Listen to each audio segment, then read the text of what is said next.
I think it's very important to find. I think some people feel, we hear this a lot, and I personally, went through phases of my life too, where people feel really lost in their life. So they feel like perhaps um, they don't really know their purpose, or they're not doing something they really like to do. So I think it's a good exercise to really sit with yourself and take, and can be, in a writing exercise in the morning, or meditation, or however you sort of sit with yourself and be comfortable within that, with yourself. Create an environment where you can really quiet your mind, or do something you really love to do, and then really ask yourself what is your what do you feel your purpose is, and that can often come from, well, what do I really want to do in my life? Like, what are my dreams? What do I really want to accomplish? And when you really start to ask those deep questions, I think then, like, once again, you start to respect yourself and respect those bigger questions of why we're on this, why we're doing what we're doing.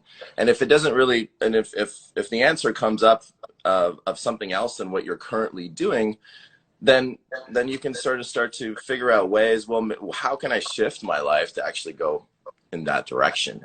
Because ultimately, that is the deepest respect for yourself, of doing something you want to do all the time, right? And we have a choice to do that. Now, certainly, the people are in different circumstances in their life where, of course, we have to make money and we have to do all these things to pay the bills. And maybe there's some things we don't like to do necessarily, but we still do have a choice of how we see those things, perhaps how we execute those things, and ultimately what things we do if we really want to make a shift. I really truly think anything is possible. So that is an important thing, to find your purpose. In Eastern philosophy, this is called Dharma, and if you really do spend time asking those questions, and really sitting with yourself, I feel like you can start to realign your life a little bit to actually live that kind of life. So for me, that came up as well. Okay, so and let me ask you this: like, how does that, pursuing your purpose, your best life, what happens with respect to the others around you as you do that? Like, did you write anything about that? Because it's kind of like this balance, right? Because we're all connected. And was there anything in your writing that came up around that? How does that, sorry, I have someone like mowing the lawn outside in front of my place for some reason right now. So can you say that one more time? Mowing the lawn in November. I love it. I know. I thought it was winter time. I'm not sure what's going on. Oh, maybe it's a blower. Just in terms of that, like having that respect and for yourself. Yeah. But there's also the others, right? And was there anything in your writing, or even just now as you think about it, in terms of that connection? Like, how do we negotiate that? If I'm respecting myself and pursuing my purpose, how is that, if that butts to others, like, what's the negotiation? Because I think that is the challenge for many people. Around how do I do this when so and so has this concern or this dream, or it's going to be impacting these people? And if it potentially negatively affects those other people, that could be the thing that holds people back, because or at least, or family doesn't want you to, or your spouse doesn't want you to, or something like that. Yeah, because we're connected, right?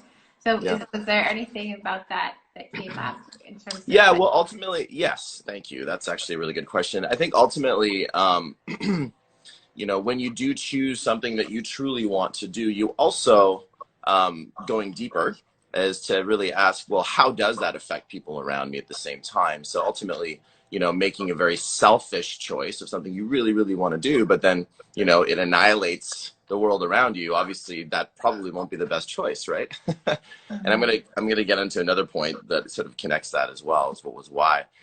So I think, yes, the question needs to go deeper, and because ultimately, again, if you're doing something and other people around you aren't happy, then are you ultimately going to be happy, right? So, you need to make a choice where the choices you make are not only making you happy, but then you have to think ahead of saying, well, when I make those choices and I'm doing certain things, are those other people going to be supporting me? And how important is that? And I think most people can say, well, it's pretty important that, you're actually living a life that supports your community, your environment, other things, right? So you need to ask a few deeper questions once you really say, okay, this is what I want to do, and you go ahead. Okay. Okay. Yeah. So it's, believing in that, having respect for that, not necessarily just throwing it out the door when we come up across someone else's boundary or some challenge, really believing in that and working through maybe. I don't know. That's what I'm getting from you.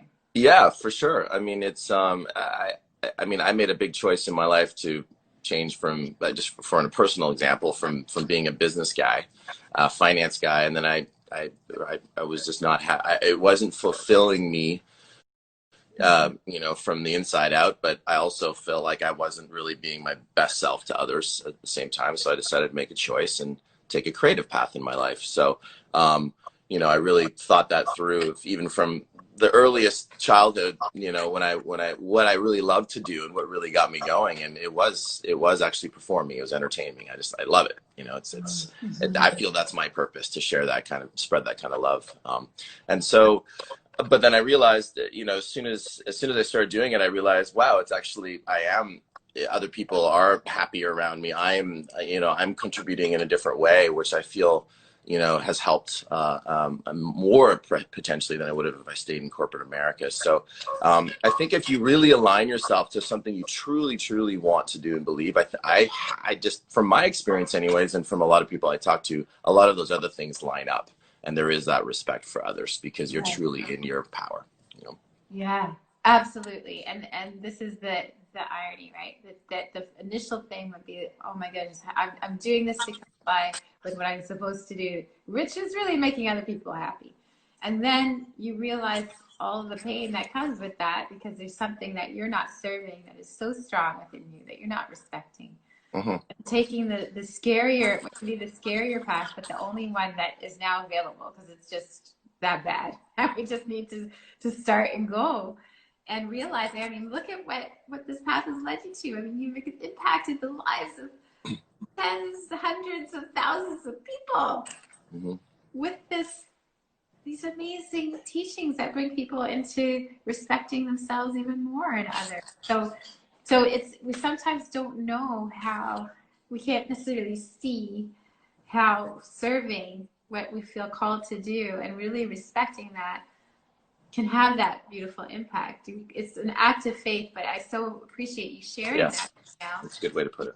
Because I can attest to the fact, and I've just in the work that I get to do with people, it's this over and over and over again. Right? Fundamentally much bigger impact. We are aligned with our nature and what we know to be true for ourselves. So 100%. Yes. And I do feel, and you use the word serve, and I feel like when you are doing what you love to do, you do want to share that. You do want to express, and you want other people to hit that kind of energy and that understanding as well. So there's ultimately, it really impacts and connects us all, as we were saying as well. On that topic of connection too is, I really do feel it's important for people to really grasp the idea that we are one on this earth. We are sharing this celestial body. We have, we can help each other so much, and we are helping each other so much, but there's so much we can connect to that when we're feeling disconnected, I guess my point is it's important for us to realize that we are all connected, and we can ask for help, practical ways. There's a lot of resources we can use, but also just